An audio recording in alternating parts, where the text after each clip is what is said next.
कि पाचन क्रिया कहते किसको है, पाचन में होता क्या है और किस चीज को मनुष्य पचाता है। तो मनुष्य जो भोजन लेता है वह जटिल और ठोस रूप में भोजन लेता है।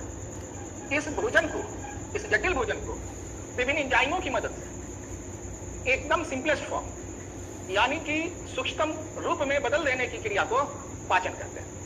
पाचन वह जैव रासायनिक अभिक्रिया है जिसमें विभिन्न एंजाइमों की मदद से जटिल और ठोस भोज्य पदार्थों को सूक्ष्म रूपों में बदल दिया जाता है और इसमें एंजाइम्स की जरूरत होती है।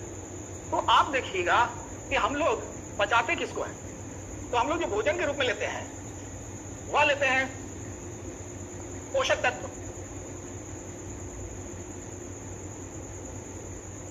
इसको अंग्रेजी में न्यूट्रिएंट्स कहते हैं। ये जो न्यूट्रिएंट्स हम लोगों ने लिया वो न्यूट्रिएंट्स मुख्य रूप से हम लोग लिए, पहला कार्बोहाइड्रेट, दूसरा हम लोगों ने लिया फैट और तीसरा लिया प्रोटीन। ये कार्बोहाइड्रेट कन्वर्ट हो जाता है ग्लूकोज में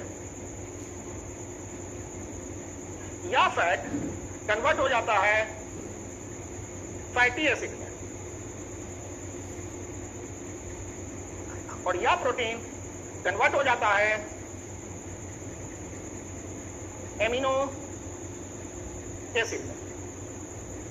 अर्थात कार्बोहाइड्रेट का ग्लूकोज में बनने की क्रिया को कार्बोहाइड्रेट का पाचन कहेंगे, फैट का फैटी एसिड में बदल जाने की क्रिया को फैट का पाचन कहेंगे, प्रोटीन का एमिनो एसिड में बदल जाने की क्रिया को हम लोग प्रोटीन का पाचन कहेंगे। तो मुख्य रूप से हम लोग यही तीन चीज को पचाते हैं। कार्बोहाइड्रेट का कन्वर्सन किसमें, ग्लूकोज में, फैट का कन्वर्सन किसमें, फैटी एसिड में, और प्रोटीन का कन्वर्सन किसमें किए, एमिनो एसिड में। अब रही बात कि जो चौथी जो पोषक तत्व है, वो चौथी पोषक तत्व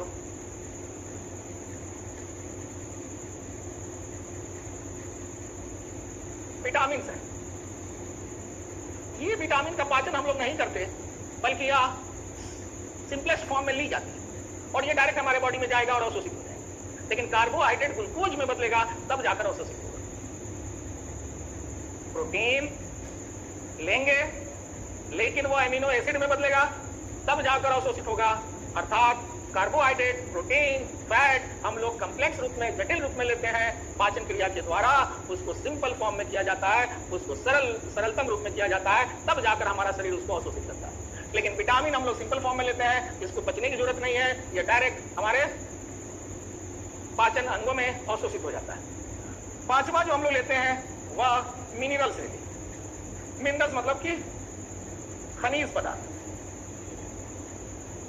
खनिज पदार्थ के रूप में हम लोग आयरन लिए, कैल्शियम लिए, पोटेशियम लिए, सोडियम लिए, क्लोरीन लिए, मैग्नीशियम लिए, ये सारे के सारे हम लोग सिंपल फॉर्म में ही लेते हैं। यही कारण है कि मिनरल्स का भी पाचन नहीं होता, यह भी डायरेक्ट हमारे शरीर में अवशोषित हो जाता है। इसके बाद छठा हम लोग जो देखते हैं वो वाटर है, जल है और रफेज है। रफेज जिसको हिंदी में हम लोग क्षुद्रांश कहते हैं और यह रफेज हम लोग रेशेदार फल, सब्जी, भूजा, छिलकेदार फल खाते हैं, उससे यह प्राप्त होता है जो कि एक सेल्यूलोज होता है। इसका भी पाचन हमारे शरीर में नहीं होता बल्कि रफेज हमारे भोजन को पचने में, भोजन को शरीर से बाहर निकलने में सहायता करता है। यह मल का निर्माण करता है और यह जरूरी है हमारे शरीर को लेना। और पानी जो हम जो लोग लेते हैं, यह पानी अवशोषित होता है और यह पानी हमारे शरीर में माध्यम का काम करता है। जैसे सोडियम क्लोराइड हमने ले लिया नमक के रूप में, पानी में यह घुलकर सोडियम अलग हो गया, क्लोरीन अलग हो जाता है और क्लोरीन और सोडियम हमारे शरीर में अवशोषित हो गया। तो ये माध्यम का काम करता है, पानी जो होता है यह माध्यम काम करता है। इसलिए पानी का भी पाचन हमारे शरीर में नहीं होता बल्कि पानी का अवशोषण होता है। तो पाचन का काम कौन किया? पाचन किसका किसका हमारे डाइजेस्टिव सिस्टम में हुआ? तो पहला प्रश्न आपके दिमाग में याद रखिएगा कि हम लोग जो पचाने का काम करते हैं वो पचाने का काम न्यूट्रिएंट्स के रूप में केवल अगर पचाने का काम करते हैं तो वो है कार्बोहाइड्रेट। दूसरा पचाने का काम हम लोगों ने किया प्रोटीन, और तीसरा पचाने का काम हम लोगों ने किया फैट। अब हम आपको बताएंगे कि कार्बोहाइड्रेट पचकर बना क्या, ग्लूकोज। ये प्रोटीन पचकर क्या बना, एमिनो एसिड, और ये फैट पचकर क्या बना, फैटी एसिड। अब आपको हम बताएंगे कि कार्बोहाइड्रेट को पचाने के लिए कौन कौन से एंजाइम चाहिए, प्रोटीन को पचाने के लिए कौन कौन से एंजाइम चाहिए, और फैट को पचाने के लिए कौन कौन से एंजाइम चाहिए।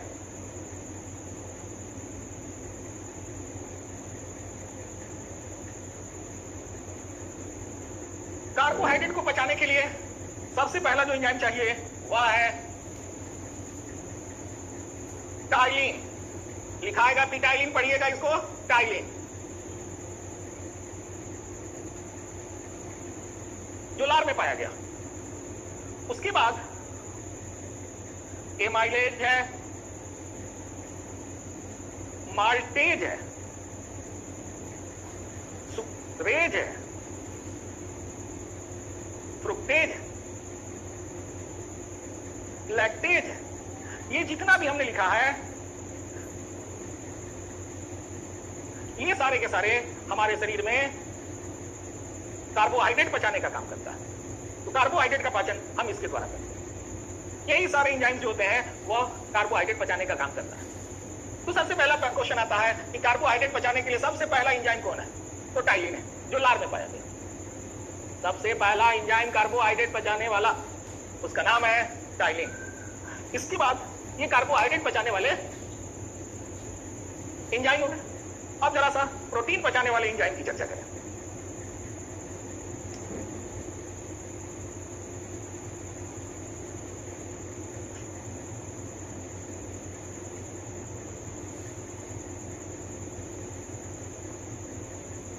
प्रोटीन पचाने के लिए जो एंजाइम निकला वह एंजाइम कहलाएगा पहला जो स्टोमक से निकलता है,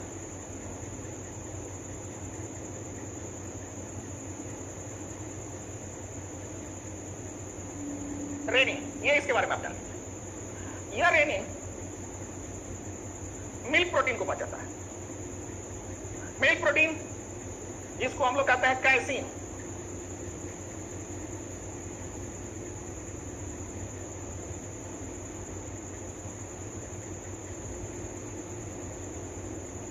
ये मिल्क प्रोटीन को पचाने का काम किस एंजाइम ने किया, रेनिन ने। लेकिन एक विशेष बात आप जान लीजिए, यह रेनिन हम लोगों के, मैंने बड़े लोगों का स्टोमक से स्रावित नहीं होता। ये रेनिन केवल निकलता है तो जो बच्चा अपनी मां का दूध पीता है उसको पचाता है, यानी मदर फीडिंग चाइल्ड के स्टोमक में निकलता है। यह मुख्य रूप से जानवर के बच्चों में मिलेगा। जैसे बकरी का बच्चा अगर बकरी का दूध पीता है तो उसके स्टोमक में, उसके आमाशय में रेनिन निकलेगा जो मिल्क प्रोटीन को पचाएगा। लेकिन मानव का बच्चा अगर बकरी का दूध पीता है तो उसको रेनिन नहीं पचाएगा, उसके पचाने के लिए दूसरे प्रोटीन आते, दूसरे एंजाइम आते।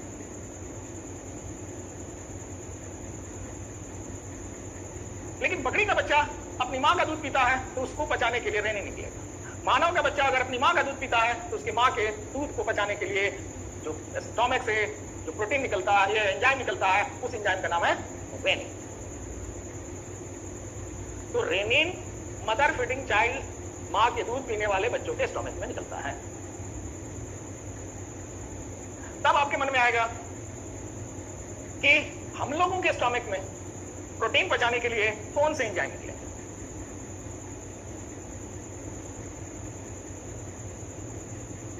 उसका नाम है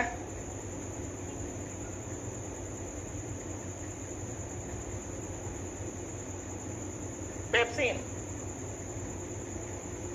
दूसरा एंजाइम का नाम है ट्रेप्सिन, और तीसरा एंजाइम का नाम है इरेप्सिन। ये तीन एंजाइम निकले, पेप्सिन, ट्रेप्सिन और इरेप्सिन। ये 3 एंजाइम निकलेंगे जो प्रोटीन का पाचन करेंगे। तो प्रोटीन पचाने के लिए आपका सबसे पहला एंजाइम पेप्सिन। अगर मां का दूध पीने वाला बच्चा है तो उसमें रेनिन, बाकी लोगों में पेप्सिन, यानी कि मनुष्य में पेप्सिन ही प्रोटीन को पचाने का काम सबसे पहले करता है। उसके बाद ट्रेप्सिन करेगा और अंत में इरेप्सिन करेगा। अब अगर आपने इसको नोट कर लिया है तो तीसरा देखिए फैट पचाने।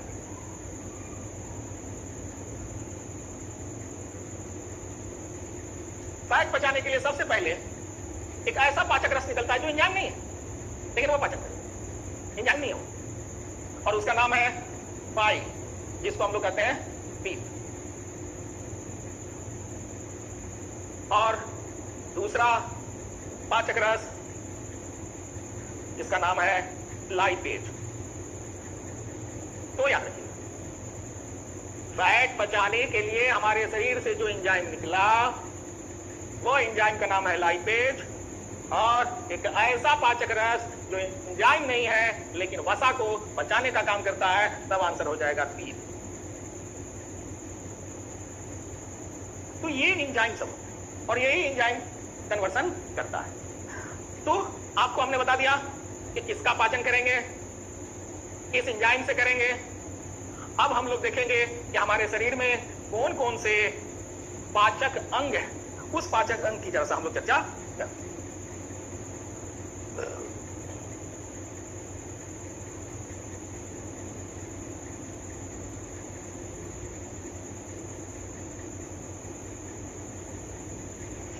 देखिए, ये आपके सामने मनुष्य का डाइजेस्टिव ऑर्गन है जो आपको यहां दिखाई दे रहा है। इसका हम आपको वर्णन कर देते हैं। ये जो आप देख रहे हैं यहां पर, ये माउथ है। माउथ यानी कि मुंह, और इस मुंह में 2 जबड़ा है, एक ऊपरी जबड़ा और दूसरा निचली जबड़ा। ध्यान से देखिएगा कि निचली जबड़ा हम लोग का मूवेबल है। जितने भी पशु पक्षी में आप देख लीजिएगा, सबका एक जबड़ा जो होगा और निचली जबड़ा वह मूवेबल होता है। इसलिए नेचर ने मूवेबल एक जबड़ा को रखा कि जबड़ा में दांत होता है, और दांत की मदद से भोजन को हम लोग क्रश करते हैं, उसको पीसते हैं, चबाते हैं। तो चबाने के लिए एक जबड़ा को फिक्स्ड और दूसरे जबड़ा को मूवेबल होना होगा। ठीक उसी तरह से जैसे जाता में हम लोग गेहूं को पीसते हैं, तो अगर दोनों उसका चक्की नाचने लगे तो हम लोग गेहूं नहीं पीस पाएंगे। एक जबड़ा को, एक चक्की को फिक्स करना होगा और दूसरा चक्की घूमेगा तो वो पिसाएगा। उसी तरह से भोजन को जब हम लोग मुंह में रखकर चबाते हैं तो एक जबड़ा हम लोग का मूवेबल होना चाहिए, तब जाकर भोजन को हम लोग अच्छी तरह से पीस सकते हैं। गाय भैंस को देख लो, जब वो पबड़ी करता है, जिसको हम लोग जुगाली कहते हैं, अंग्रेजी में रुमिनेंट कहते हैं, वो देखोगे क्या कि अपना पेट जबड़ा को ही चलाता है, और वो निचला जबड़ा ही मूवेबल होता है, ऊपरी जबड़ा मूवेबल नहीं। चिड़िया चोंच को फैलाती है, ध्यान से देखोगे उसका निचला ही चोंच फैलता है। तो इस तरह से माउथ में 2 जबड़े में निचला जबड़ा मूवेबल होगा, और इस माउथ में जबड़ा के बाद आप देखेंगे क्या कि दांत होंगे, और ये दांत 2 प्रकार के होते हैं। एक दांत जो बचपन में आता है, जब हम लोग छोटे होते हैं, 5 साल से कम उम्र के होते हैं, तो उस समय 20 दांत आते हैं जिसको हम लोग मिल्क टीथ कहते हैं। उसके बाद हम लोग के पास परमानेंट टीथ आ जाते हैं, तो मिल्क दांत की संख्या 20 हो जाती है और परमानेंट टीथ की संख्या 28 + 4 = 32 आती है। तो मुंह में जबड़ा हुआ, दांत हुआ, और दोनों जबड़ों के बीच में तीसरा अंग जो पाया गया वह जीभ है, जो भोजन का स्वाद लेता है, भोजन में लार मिलाता है। और चौथा है लार ग्रंथि। इसकी संख्या जो होती है वह 3 जोड़ा है, याद रखिएगा। लार ग्रंथियों की संख्या 3 जोड़ा, जीभ 1, जबड़ा 2 और दांत 32। यह हमारे शरीर की बात होगी। मुंह में इतने अंग पाए जाएंगे। इसके बाद मुंह की बात अगर हो गई तो अब हम लोग देखेंगे क्या,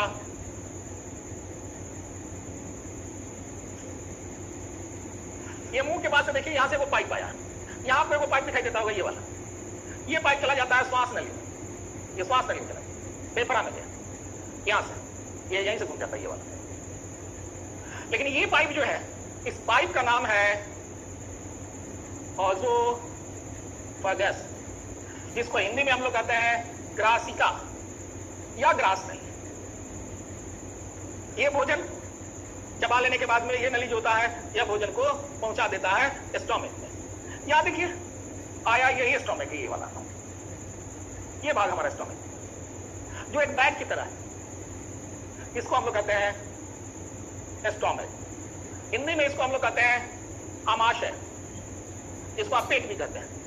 भोजन खा लेने के बाद आप कहते हैं पेट भर गया, यानी कि स्टोमक में भोजन हमारा भर गया। पूरा पाचन अंग में नहीं भरा, बल्कि यह भरा किसमें, तो हमारे स्टोमक में भर दिया। इस स्टोमक के बाद छोटी आंत ये शुरू होती है, जो यहां से शुरू हो गई छोटी आंत। और ये छोटी आंत जो शुरू होती है, इस छोटी आंत में 3 अंग होते हैं। एक जो तुरंत शुरू हुआ उसका नाम है ड्यूडेनम, जिसको हम लोग कहते हैं पक्वाशय। उसके बाद ये क्वाइल की तरह जो देख रहे हैं, ये घुमा हुआ जो दिख रहा है, घुमा घुमा जो दिखता है, ये घुमावदार जो दिखाई दे रहा है, इसमें ऊपर वाले का नाम है जेजुनम,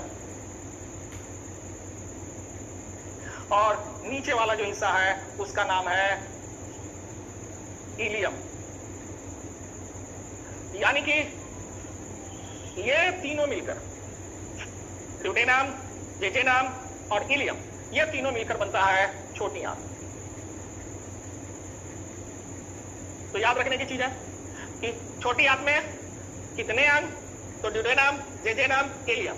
पक्वास है, जेजेनम और इलियम। हिंदी भी इसका जेजेनम का जेजेनम ही होता है, इलियम का इलियम होता है। ड्यूडेनम का जो हिंदी होता है वो पक्वास है या ग्रानी होता है। इसके बाद ये शुरू होता है, यहां से देख लीजिए ऐसे ऐसे जो आ रहा है, ये जो ऐसे ऐसे करके यहां तक आया, ये छोटी आंत से ये कनेक्टेड हो गया। ये यहां से जो आप देख रहे हैं ऐसे करके जो ऐसे आया है, इसका नाम है बड़ी आंत, लार्ज इंटेस्टाइन। अब इस बड़ी आंत में आपको 3 चीज नजर आएगा।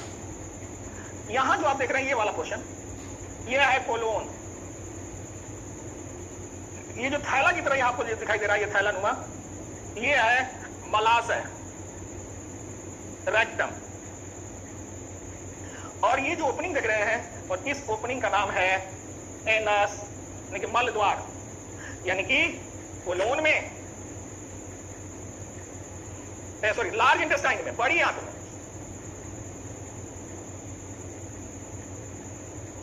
बड़ी आंत में 3 भाग, कोलोन, रेक्टम और एनस। ये हो गया आपके बड़ी आंत की बात। अब इसमें 2 और बात को जानना है। ये जो आपको दिखाई दे रहा है इतना बड़ा, ये जो चीज देख रहे हैं, ये वाला स्थिति, यही हम लोग का यकृत है, जिसको कलेजी भी कहते हैं या जिगर भी कहते हैं। हिंदी में इसको लीवर, अंग्रेजी में इसको लीवर कहते हैं। और इसी लीवर के पास में एक थैली है, यहां देखिए एक थैली है यहां पर। इस थैली का नाम है पित्ताशय। इसी थैली का नाम है पित्ताशय। और यहां पर देखिए एक उजला जैसा दिखता है, ये उजला जैसा दिखता है, ये है पैंक्रियाज, अग्न्याशय। ये पैंक्रियाज है यहां पर।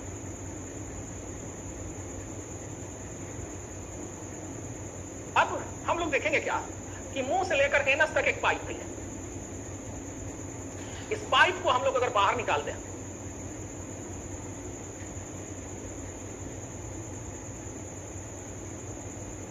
इस पाइप को मुंह से लेकर एनस तक, ये जो आप पाइप देख रहे हैं, ये पाइप, इस पाइप को हम लोग कहते हैं एलिमेंट्री कैनाल,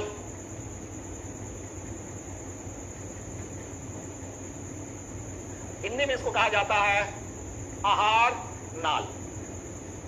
और इस आहार नाल की जो लंबाई है वह 32 से 36 फीट है, या इसको मीटर में कहोगे तो 9 से 10 फीट वैरी करता है। किसी किसी बुक में देखोगे 9 से 11 मीटर दिया हुआ है, तो उससे आपको घबराना नहीं है। इस संख्या के अप्रोक्सीमेटली जो आपको आंसर में दिया रहेगा उसी को टिक कीजिए। 9 से 10 मीटर का ही हमको पाया जाता है। एक जमाना था कि इसकी संख्या ज्यादा थी तो हमारी लंबाई भी ज्यादा थी। उस समय हम लोग भोजन जो लेते थे वो ज्यादातर रॉ मटेरियल के रूप में लेते थे, कच्चा लेते थे, जिसको पचने के लिए लंबे समय की जरूरत होती थी।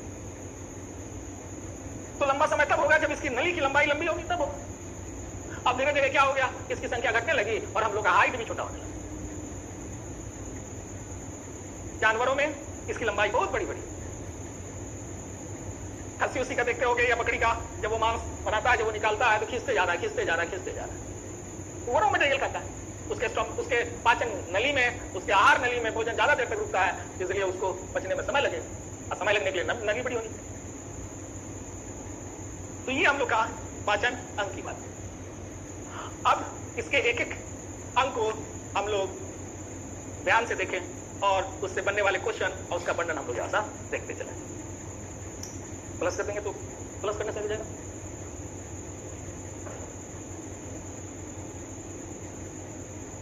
अब हम लोग आइए मुंह की बात करें। सबसे पहले माउथ, मुंह। मुंह हमारा कहां है? तो मुंह जो पाया जाता है वो हमारे खोपड़ी जो है ना, ये खोपड़ी जिसको स्कल करते हैं, इस खोपड़ी में एक गुफा की तरह संरचना होती है जिसको बक्कल कैविटी कहते हैं या मुख गुहा कहते हैं। तो बक्कल कैविटी में हमारा मुंह पाया जाता है।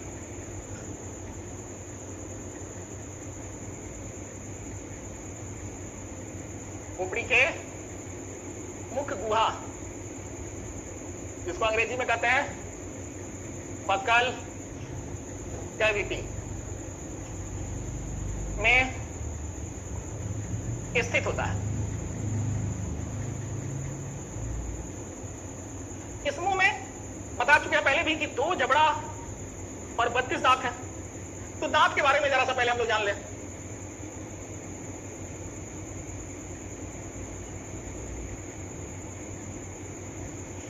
दांत 2 प्रकार के होंगे।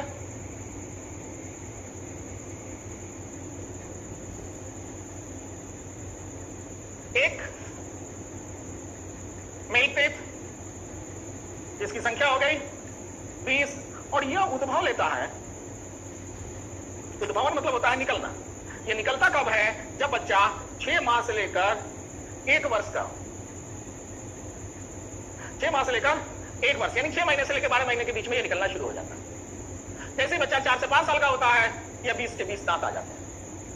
अब बच्चे की उम्र 5 से 6 साल जब होगी तो यह मिल्क टीथ टूटना शुरू होगा, और जब ये टूटता है तो जो दांत निकलेंगे वह होगा परमानेंट टीथ, अस्थायी दांत। इसका उद्भवन जो होगा, ये उद्भवन 5 वर्ष से लेकर 6 वर्ष की उम्र में शुरू होगा, और जब बच्चे की उम्र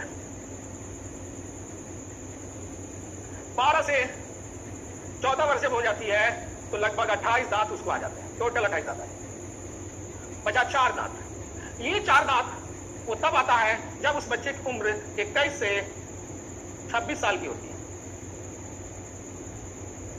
21 से 26 साल के अंत में 4 दांत और आ जाएंगे। इसी 4 दांत का नाम है विजडम टीथ, जिसको हम लोग कहते हैं अकल दाढ़। यानी कि ये दांत आने का मतलब है कि अब आदमी एडल्ट के बाद का अवस्था प्राप्त कर लिया, जिसको हम लोग बुद्धि का दांत भी कहते हैं। ये दांत 21 से 26 वर्ष के बीच में आ जाते हैं। तो ये हो गई दांत कब निकलेगा और दांत की संख्या क्या होगी, इसकी चर्चा हमने आपको। दांत 2 प्रकार के, एक का नाम है मिल्क टीथ, जिसकी संख्या 20 होगी। ये बच्चों में पाए जाते हैं, और वह बच्चा में तब निकलेगा जब वह बच्चा 6 माह से लेकर 1 वर्ष की उम्र में होगा, निकलना शुरू हो जाएगा, और यह कंप्लीट हो जाता है लगभग 4 से 5 वर्ष की उम्र में। ये जब उम्र आएगा तो वह कंप्लीट हो जाएगा। अब ये दांत के प्रकार की बात हम करेंगे।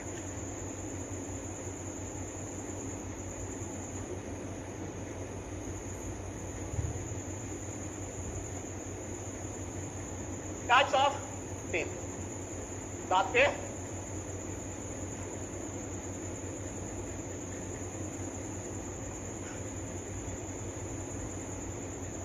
दांत का प्रकार। हमारे मुंह में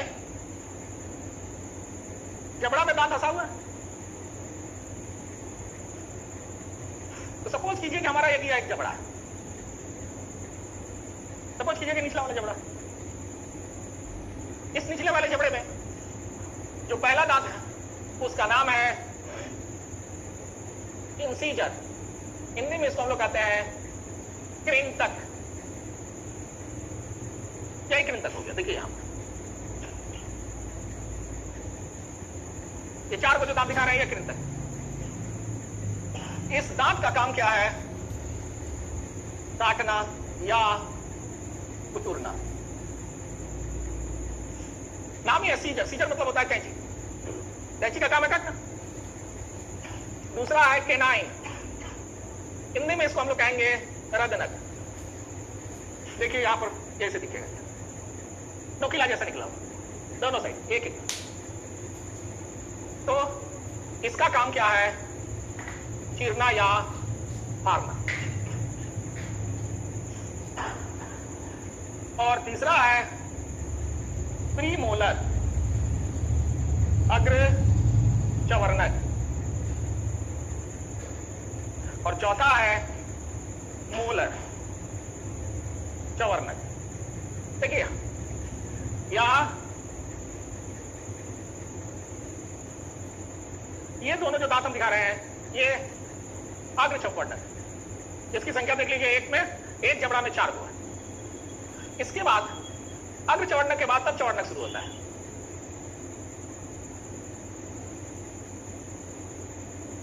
कितना दिखाया हमने? 3 इधर और 3 इधर, 6। और इस दोनों का काम है चबाना या पीसना। अब आइए यहां से क्वेश्चन आप पकड़िए, हमारे मुंह में कितने प्रकार के दांत? तो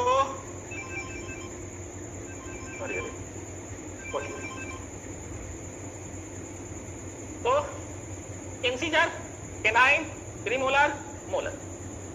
इंसीजर का काम है काटना या कुतरना, केनाइन का काम है चीरना या फाड़ना, और प्रीमोलर और मोलर का काम है चबाना या पीसना। तो आपसे परीक्षा में पूछा जाता है कि एक व्यक्ति को सेब दिया गया, अमरूद दिया गया खाने के लिए, तो सबसे पहले किस दांत का उपयोग करेगा? तो सबसे पहले किस दांत का उपयोग करेगा? इंसीजर। काटना।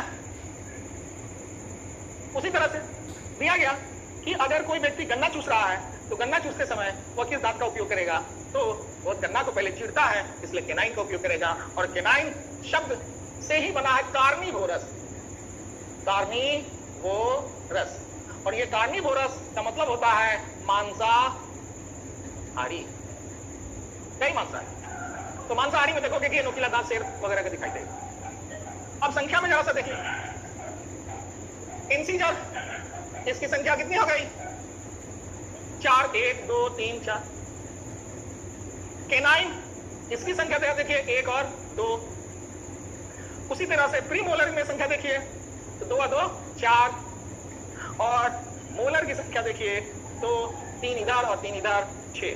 अब आप ये लीजिए 4, 2, 6, 6, 4, 10 और 10, 6, 16। 16 दांत हो गए, एक जबड़ा। हम लोग के पास में 2 जबड़ा है, इसलिए इसकी संख्या हो गई 2 बराबर 32। अब इसी से प्रश्न करिए, मुंह में केनाइन की संख्या कितनी होगी?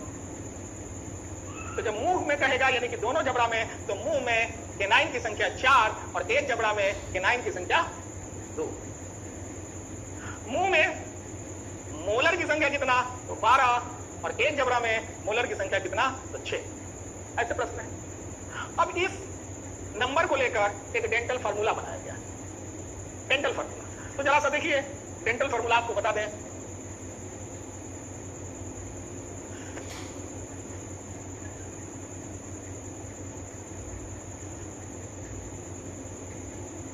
ICPM 2/2, 1/1, 2/2, 3/6।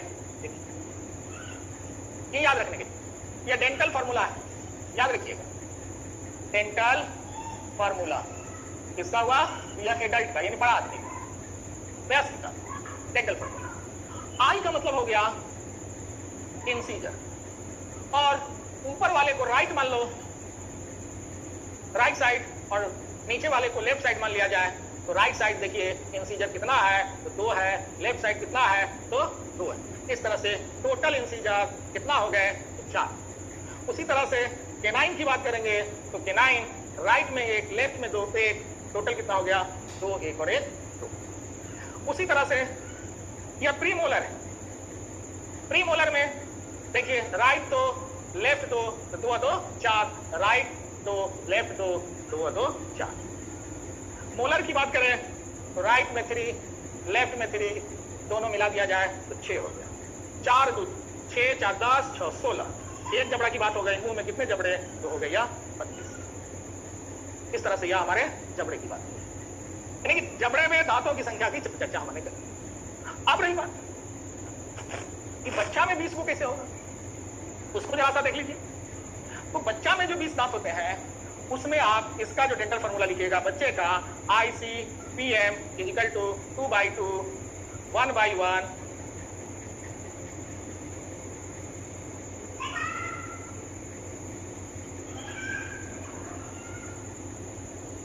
2/2 1/1 2/2 0/0। अब यहां आपको एक कंफ्यूजन पैदा करेगा। बच्चों में इंसीजर की जो संख्या हो गई 4, 2 2 4, केनाइन की संख्या 1 1 2, प्रीमोलर की संख्या 0 और मोलर की संख्या 4।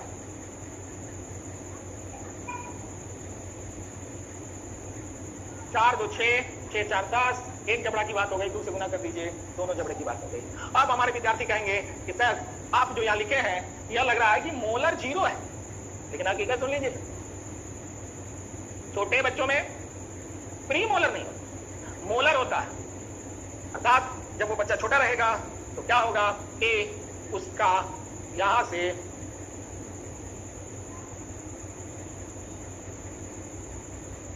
अगर छोटे बच्चे के दांत हैं तो यहां उसके इंसीजर आ गए, ये केनाइन आ गया, और केनाइन के बाद उस बच्चा में ये आ गए मोलर। लेकिन यही बच्चा जब बड़ा होगा तो ये बच्चे का जो मोलर था वह बड़े का प्री मोलर हो जाएगा। बच्चे में यही दांत थे 1 2 3 4 5 6 7 8 9 10, एक जबड़ा में 10 दांत। ये कहलाया इंसीजर, ये कहलाया केनाइन, और ये दोनों मिलकर कहलाया मोलर। तो बच्चा में मोलर होगा, लेकिन यही बच्चा जब बड़ा होगा तो उस मोलर की जगह पर प्रीमोलर जन्म लेगा, और इधर जो गैप बच गया उसी गैप में फिर जन्म ले लेगा मोलर। इसलिए यह बात याद रखिएगा कि बच्चों के दांत में प्रीमोलर नहीं होते। जिस विद्यार्थी को नहीं समझ में आया एक बार और समझ लीजिए।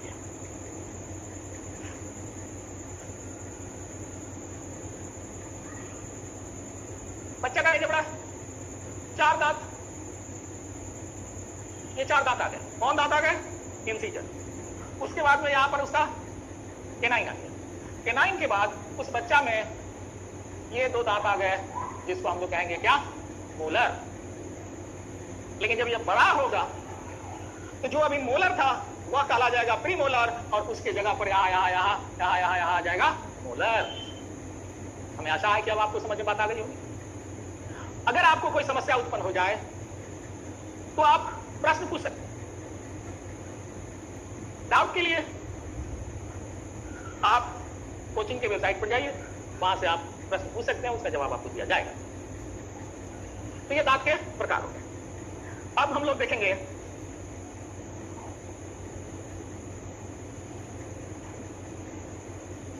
दांत के प्रकार के बाद दांत में कौन कौन से भाग हैं, पार्ट्स ऑफ टीथ।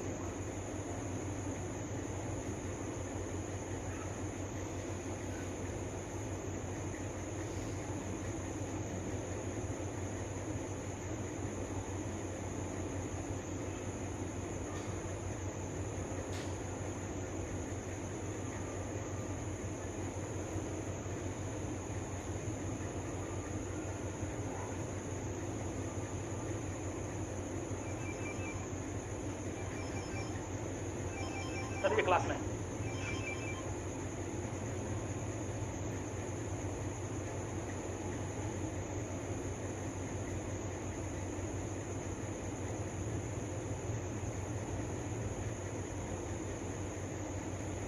सपोज कर लीजिए कि हम लोग का दांत है,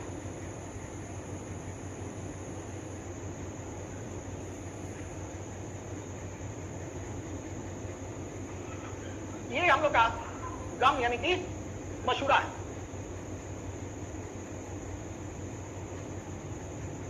इस मसूरा में जो फंसा हुआ हिस्सा है इसको हम लोग कहते हैं रूट ऑफ टूथ। और जो ये बाहर दिखता है मसूरा के ऊपर जो दिखाई देता है दांत, उसको हम लोग कहते हैं क्राउन।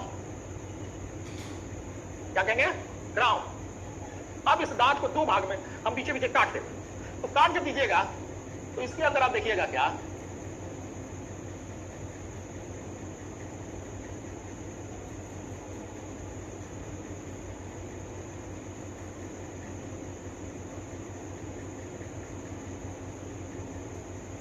ये हार्डेस्ट पार्ट नजर आएगा। इसका नाम है इनामेल, जो हमारे शरीर का सबसे कठोर एवं चमकीला भाग है। सबसे कठोर एवं चमकीला भाग है। ये बना होता है दो चीज, कैल्शियम कार्बोनेट और फॉस्फेट। कैल्शियम कार्बोनेट कंक्रीट की तरह इसको मजबूती देता है और फॉस्फेट इसमें चमक देता है। इसके बाद अंदर जो आप देख रहे हैं ये सब, ये दांत का पल्ब है। यही दांत का जिंदा भाग है, लिविंग पार्ट है, जहां पर तंत्रिका, तंत्र एवं रक्त नलिकाएं पाई जाती है। यानी कि आप भोजन जब करते हैं तो कौन कड़ा है, कौन कठोर है, कौन मुलायम है। चावल खा रहे हो, कंकर आ गया, कैसे पता चल जाता है कि यह कंकर है? कड़ा चीज, मुलायम चीज का जो एहसास दिलाता है वो हमारे दांत के किसी भाग से, ये पल्ब, ये जो दांत का जिंदा भाग। दांत में जो दर्द होता है वो इनामेल से नहीं होता, दर्द इससे होता है। जब यही दांत का भाग, ये इनामेल घिस जाने के बाद में ये एकदम पतला हो जाएगा तो दांत हमारा सेंसिटिव हो जाता है। खट्टा चीज खाने पर सेहरन होता है, गर्म चीज खाने पर सेहरन होता है। ये होता है जब इनामेल आपका घिस जाता है। तो इनामेल घिसे नहीं, इसको ध्यान में रखना होगा। उसके लिए दो बात पर ध्यान देनी होगी। जब भी मीठा चीज खाएं, खा लेने के कुछ देर के बाद में कुल्ली कर लें। खट्टा चीज खाएं, कुछ देर के बाद कुल्ली कर लें, कि ताकि उसके प्रभाव से ये इनामेल जो कैल्शियम कार्बोनेट का बना हुआ है वो खराब नहीं। या ब्रश बहुत देर तक जब करते रहेंगे ये घिसता जाएगा। इसलिए ब्रश की जगह पर अगर सॉफ्ट ब्रश यूज करें या उसकी जगह पर यदि आप दातुन यूज करें सबसे बेहतर है। तो ये दांत की कहानी होगी। दांत से सारे क्वेश्चन आपसे बनते हैं। अब दांत के बाद हम लोग देखेंगे जीभ की बात।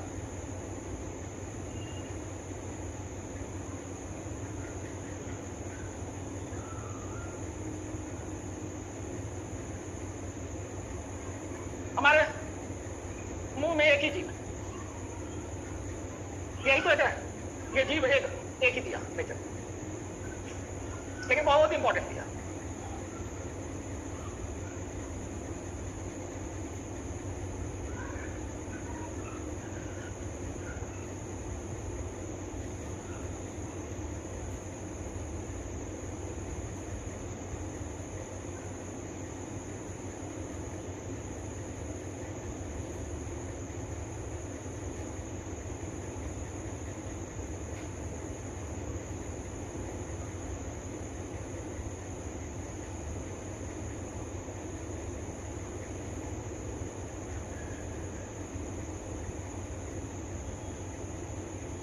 इस जीभ पर देखिएगा क्या, इस तरह से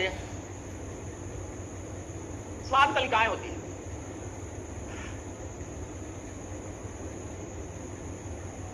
ये स्वाद कलिकाओं का काम है स्वाद ग्रहण करना, जिसको अंग्रेजी में हम लोग कहते हैं टेस्ट बड्स। इसकी संख्या 1100 से भी ज्यादा हो सकती है।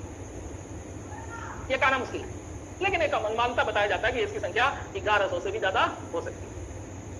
ये स्वाद कलिकाएं स्वाद ग्रहण करती हैं। तो स्वाद ग्रहण करने के लिए इन कलिकाओं का जो वितरण हमारे जीभ पर जो किया गया है वो देख लीजिए।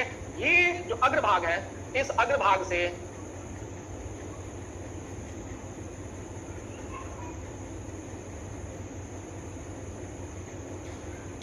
भाग से हम लोग मीठा का स्वाद लेंगे, स्वीट। और इसके विपरीत आ जाइए, ये पश्च भाग है, सबसे अंतिम भाग है। इस भाग से हम लोग लेते हैं तीखा का, जिसको अंग्रेजी में कहते हैं बाइटर। और ये जो पार्श्व भाग है दोनों साइड का, अग्र पार्श्व, इससे हम लोग नमकीन लेंगे। और पश्च पार्श्व ये जो भाग है, इससे हम लोग खट्टा खाएंगे। ये जीभ की बात है। तो इस जीभ के द्वारा हम लोग भोजन को लेते हैं, स्वाद लेते हैं। तो भोजन का स्वाद लेने के लिए जीभ में क्या दिया गया है? स्वाद कलिकाएं दी गई है। और ये स्वाद कलिकाएं की संख्या 1100 से भी ज्यादा हो सकती है। यह डिफरेंट करना मुश्किल है, लेकिन इनका वितरण आपका डिफरेंट है कि अग्रभाग से मीठा, सबसे अंतिम भाग से तीखा, पहला जो अग्रभाग है, पार्श्व भाग, बगल वाला भाग, उससे नमकीन, तब ये खट्टा। तो याद रखिएगा, मीठा, नमकीन, खट्टा और तीखा। याद रखने का तरीका बता दिया आपको कि मीठा हो गया, नमकीन हो गया, खट्टा हो गया और तीखा हो गया। यही तो क्रम है। जीभ के बाद हम लोग देखेंगे लार ग्रंथि।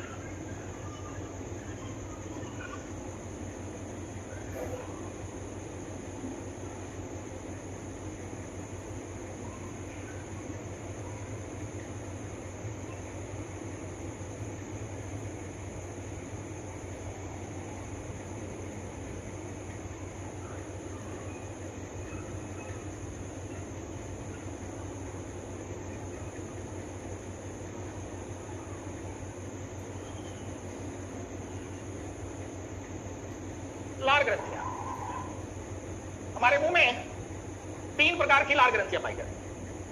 पहला का नाम है पैरोटिड लार ग्रंथि। दूसरा का नाम है सबमैंडिबुलर लार ग्रंथि। और तीसरा का नाम है सब लिंगुअल या सब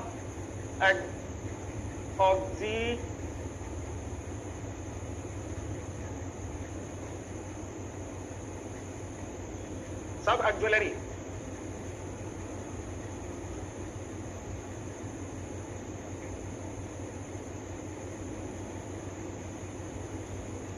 ये 3 तरह की लार ग्रंथि। अब आइए जरा से देखिए,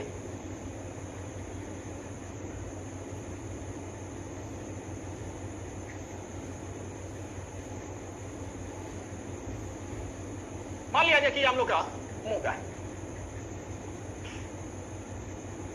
इस मुंह में एक जबड़ा है, यहां पर कान ले लीजिए।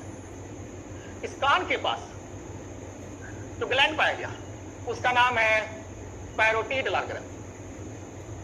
सबसे बड़ा लार ग्रंथि है।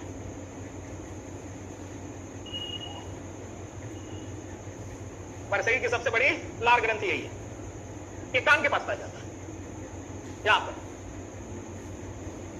और यही लार ग्रंथि जब सांप में रहता है तो वह बन जाता है विष ग्रंथि। जब सांप में रहा तो विष ग्रंथि। और इस लार ग्रंथि पे अगर विषाणु का प्रकोप हो गया, विषाणु का जब प्रकोप हो जाता है तो गलसुआ, जिसको अंग्रेजी में मम्स नामक रोग कहते हैं, जो गलफुल्ली रोग भी कहते हैं, या फूल जाता है, जबड़ा खोलने में बड़ी कठिनाई होती है, बहुत दर्द करता है, और उसकी जगह पर हम लोग क्या करते हैं कि बेनाडोना का पट्टी का उपयोग करते हैं। दूसरा, ये जीभ के ठीक यहां एक ग्रंथि पाई गई, जिसका नाम है सबमैंडिबुलर। ये सबसे ज्यादा लार स्रावित करता है मध्यम आकार का, लेकिन सबसे ज्यादा लार का स्राव यही करता है। और जीभ के निचले हिस्से में एक ग्रंथि पाई जाती है, जिसका नाम है सबलिंगुलर। यह सबसे छोटी लार ग्रंथि है।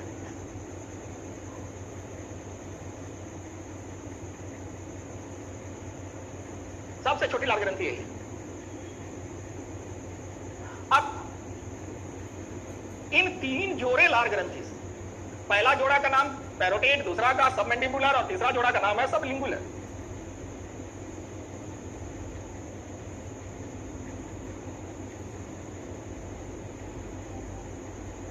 सबलिंगुलर लार ग्रंथि, इसमें सबसे बड़ी लार ग्रंथि पैरोटिड। सबमैंडिबुलर ये मध्यम आकार का है, लेकिन सबसे ज्यादा लार का स्राव यही करता है, और ये जीभ के निचले हिस्से में पाए जाते हैं, इसका नाम है सबलिंगुलर। अब इन तीनों लार ग्रंथियों से जो लार का जो स्राव होता है, वो लार का स्राव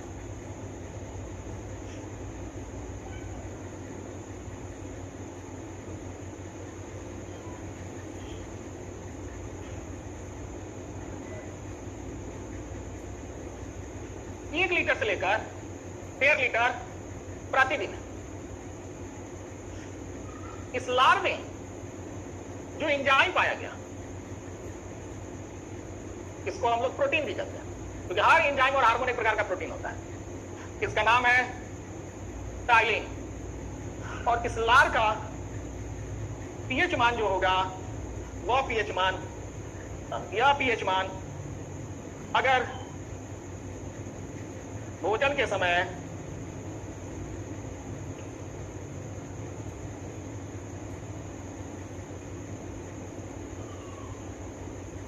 6.8 और भोजन के बाद 7.8 होता है, यानी कि अम्लीय भोजन के समय और क्षारीय भोजन के बाद रहता है। तो ये आज की कहानी हुई, और अगले क्लास में हम लोग इसके बाद पढ़ेंगे। और आप लोग जब भी पढ़ने बैठिए तो कॉपी कलम रखिए और रखने के बाद में उसको नोट डाउन कीजिए। तो आज का क्लास इतना ही तक, फिर अगले वीडियो में। धन्यवाद।